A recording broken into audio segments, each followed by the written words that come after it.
It's a thrill to watch your child play a sport they love. Seeing them push themselves to do hard things, work collaboratively with their teammates, celebrate victories, and learn from their mistakes and losses. But it's also easy to become overly involved in your child's sports participation, to the point where it becomes disruptive and unhealthy.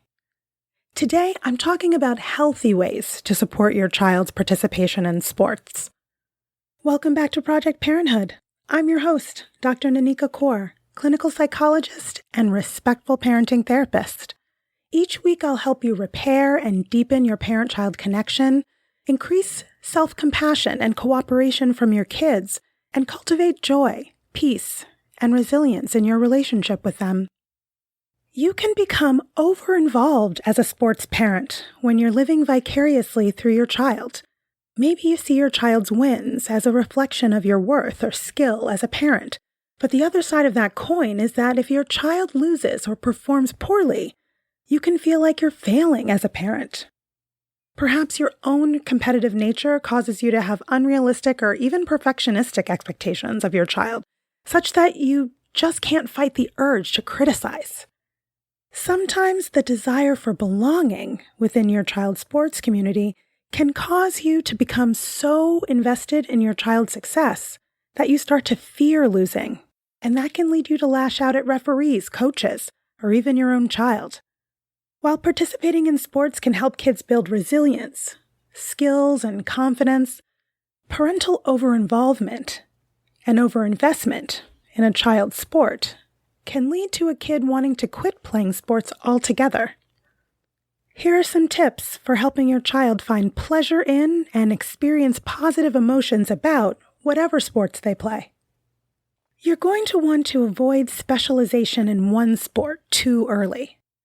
Rather than concentrating solely on one sport or a small number of sports to the exclusion of others, make sure your child has opportunities to try different sports so they can hone in on what they really enjoy and feel passionate about. You want to be curious about your child's ideas about playing sports and follow your child's lead. What do they enjoy about playing sports? What do they find challenging? Tune into what their goals, motivations, and aspirations are where sports are concerned, and help them make a plan to achieve those goals sustainably. Help them break large tasks into smaller steps and celebrate successes along the way. It's also important to get familiar with your child's coach to make sure that they're aligned with your parenting philosophy and that they're creating a supportive and positive environment for the kids focused on skill development, sportsmanship, and having fun. And as always, since kids are going to do what we do rather than what we say, be a role model for good sportsmanship and having a healthy attitude toward sports and competition. Show your child that it's okay to make mistakes and that it's more important to have fun than to win. You'll also want to model a growth mindset by talking with your child about your own challenges and how you overcame them.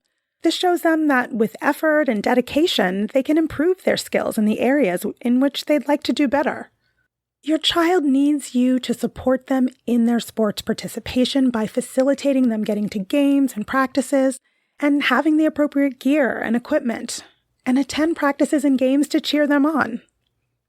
Instead of focusing on winning and losing, focus on skill development and enjoyment. You want your child out there having fun, not feeling anxious that someone will be displeased with them if they don't perform well. Putting pressure on your child to win or perform at a high level can result in your child engaging in lots of self-criticism and having reduced interest in continuing with the sport. Whatever you do, definitely refrain from coaching from the sidelines. This confuses and distracts the kids. And even if you disagree with a call, don't bicker with the referee. They're just out there doing their best. Remember that every child is different and develops at their own pace, so it doesn't make sense to compare your child to other players. Sports should be something that your child enjoys, not something they dread. So don't make playing sports a punishment or a reward. After the game, express to your child how much you enjoyed watching them play and how happy you are to get to spend this time with them. Speak positively about the effort they made and the teamwork you saw them engaging in, or the improvement or persistence they showed, without talking at all about winning, losing, technique, or strategy unless they bring it up. If they do bring up those topics, offer no unsolicited advice or opinions. Simply show support, curiosity, and interest in your child's experiences and feelings by reflecting back to them what you understand them to be thinking and feeling about the game. Offer unconditional support and encouragement, win or lose. Your child needs to know that you value them and are proud of them for the person that they are, not for how they perform athletically.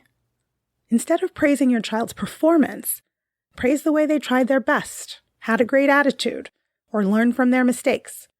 Even if your child's team lost, you can still give positive feedback about what they did well, which can encourage them to keep working hard.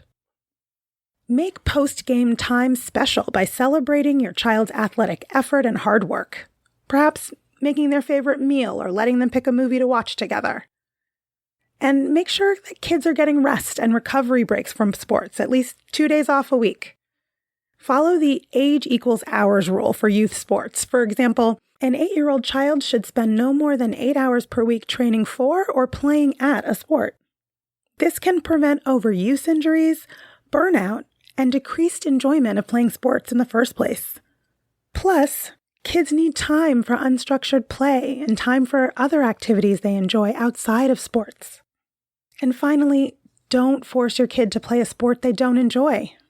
This can lead to conditions like depression and anxiety. It's okay to quit sometimes. It helps kids make tough decisions and listen to their own judgment.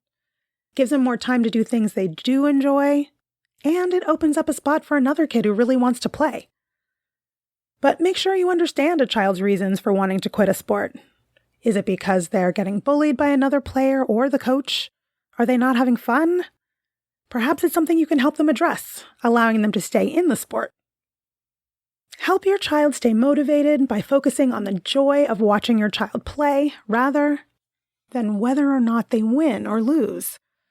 Encourage good sportsmanship by modeling what it looks like to speak positively and supportively about all the players, coaches, and officials at every game or practice, opponents and all.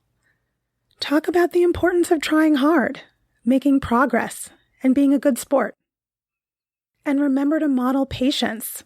It takes time for children to develop their skills and confidence in sports. In the end, the most important thing is that your child has fun. That's all for today's episode of Project Parenthood. Thanks for listening, and I hope you found this helpful. Be sure to join me live on Instagram at BKParents on Monday, November 13 at 12:45 p.m. when you can ask me anything. You can get your questions answered in real time. If you have a question for me about parent-child relationships, respectful parenting tips, and/or parental mental health that you'd like me to cover in a future episode, shoot me an email at parenthood@quickanddirtytips.com, leave a message at 646-926-3243, or leave a message on Instagram at BKParents. And you can learn about my private practice working with parents living in New York State at www.brooklynparenttherapy.com. Catch you next week. Project Parenthood is a Quick and Dirty Tips podcast. It's audio engineered by Dan Firebend. Our podcast and advertising operations specialist is Morgan Christensen. Our digital operations specialist is Holly Hutchings. And our marketing and publicity associate is Davina Tomlin. See you next week.